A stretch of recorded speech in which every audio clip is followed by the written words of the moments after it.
माँ बेटे के अनमोल प्यार की कहानी। माँ, मुझे कुछ महीनों के लिए विदेश जाना पड़ रहा है। तेरे रहने का इंतजाम मैंने वृद्ध आश्रम में करवा दिया है। तकरीबन 30 साल अविवाहित डॉक्टर संदीप ने देर रात घर में घुसते ही अपने माँ से कहा।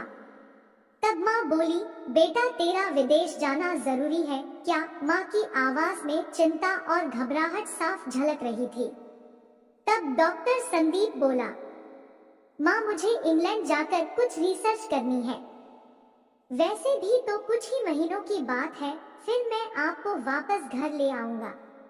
जैसी तेरी इच्छा बेटा, मरी सी आवाज में माँ ने कहा। यह कहकर माँ सोने चली गई। दूसरे दिन संदीप माँ को पड़ोस के एक वृद्ध आश्रम छोड़ आया।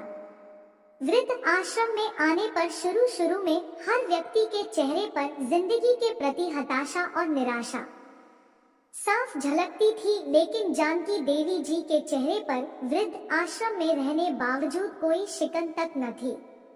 एक दिन आश्रम में बैठे कुछ बुजुर्ग आपस में बातें कर रहे थे। उनमें से 3-4 महिलाएं भी थी। उनमें से एक महिला बोली, डॉक्टर का कोई सगा संबंधी नहीं था क्या, जो अपनी माँ को यहाँ छोड़ गया? तब वहां बैठी एक महिला बोली, जानकी देवी जी के पति की मौत जवानी में ही हो गई थी। तब संदीप करीब 5 साल का था। पति के मौत के बाद जानकी देवी जी और उसके बेटे को रहने और खाने के लाले पड़ गए थे। तब किसी भी रिश्तेदार ने उनकी मदद नहीं थी। जानकी देवी जी ने दूसरों के घर में झाड़ू पोछा करके अपने बेटे संदीप को पढ़ाया लिखाया। संदीप भी पढ़ने लिखने में बहुत होशियार था, तब भी तो वह डॉक्टर बन गया। वृद्ध आश्रम में करीब 7 महीने गुजर जाने के बाद एक दिन जानकी देवी वृद्ध आश्रम के संचालक मुकेश शर्मा की के ऑफिस के नंबर से अपने बेटे को फोन किया और कहा, संदीप तुम इंडिया आ गए हो या फिर अभी भी इंग्लैंड में ही हो? संदीप का जवाब था, माँ मैं अभी इंग्लैंड में ही हूँ। अब तो जानकी देवी जी जब भी 3-3, 4-4 महीने से फोन करती तो संदीप का एक ही जवाब आता कि मैं अभी यही हूँ। जैसे ही मैं अपने देश आऊंगा तुझे बता दूंगा। इस तरह समय गुजरता गया और 2 साल गुजर गए। अब तो वृद्ध आश्रम के लोग भी कहने लगे कि देखो कैसा चालाक बेटा निकला, कितने धोखे से अपने माँ को यहाँ छोड़ गया। तभी आश्रम का एक अन्य बुजुर्ग बोला, मुझे तो नहीं लगता कि डॉक्टर कोई विदेश गया होगा। वह तो बुढ़िया से छुटकारा पाना चाह रहा था।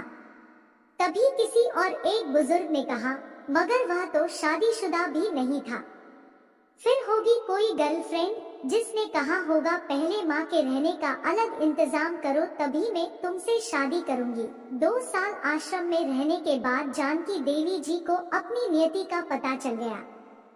बेटे का गम उन्हें अंदर ही अंदर खाने लगा। वह पूरी तरह टूट गई। 2 साल आश्रम में और रहने के बाद एक दिन जानकी देवी जी की मौत हो गई। उनकी मौत पर आश्रम के लोगों ने आश्रम के संचालक शर्मा जी से कहा, इसकी मौत की खबर इसके बेटे को तो दे दो, हमें तो नहीं लगता कि वह विदेश गया होगा। वह होगा यही कहीं अपने देश में। तभी शर्मा जी बोले, इसके बेटे को मैं कैसे खबर करूं, उसे मरे तो 3 साल हो गए।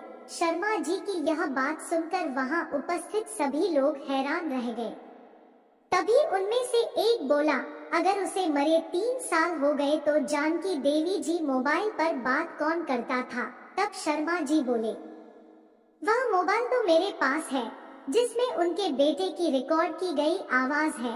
एक बुजुर्ग ने पूछा, पर ऐसा क्यों? तब शर्मा जी बोले, करीब 4 साल पहले जब संदीप अपने माँ को यहाँ छोड़ने आया था तो उसने मुझसे कहा कि शर्मा जी मुझे ब्लड कैंसर हो गया है और डॉक्टर होने के नाते यह मैं अच्छी तरह जानता हूँ कि इसके आखिरी स्टेज में मुझे बहुत तकलीफ होगी। मेरे मुंह और मेरे मसूड़ों से खून भी आएगा। मेरी यह तकलीफ माँ से देखी न जा सकेगी। वह तो जीते जी मर जाएगी। मुझे तो मरना ही है, पर मैं नहीं चाहता कि मेरे कारण मेरे से पहले मेरी माँ मरे। मेरे मरने से पहले 2 कमरों का हमारा छोटा सा फ्लैट और जो भी घर का सामान आदि है वह मैं आश्रम में दान कर दूंगा।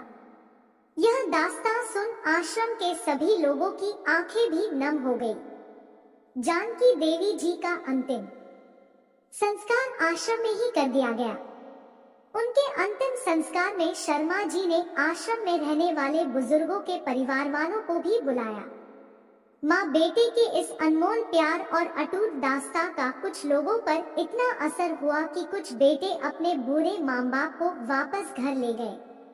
उम्मीद करते हैं आपको यह कहानी माँ बेटे के अनमोल प्यार की कहानी, माँ बेटे की अनमोल प्यार की कहानी जरूर पसंद आई होगी। अगर कहानी पसंद आए तो इस चैनल को सब्सक्राइब और अपने दोस्तों के साथ भी शेयर जरूर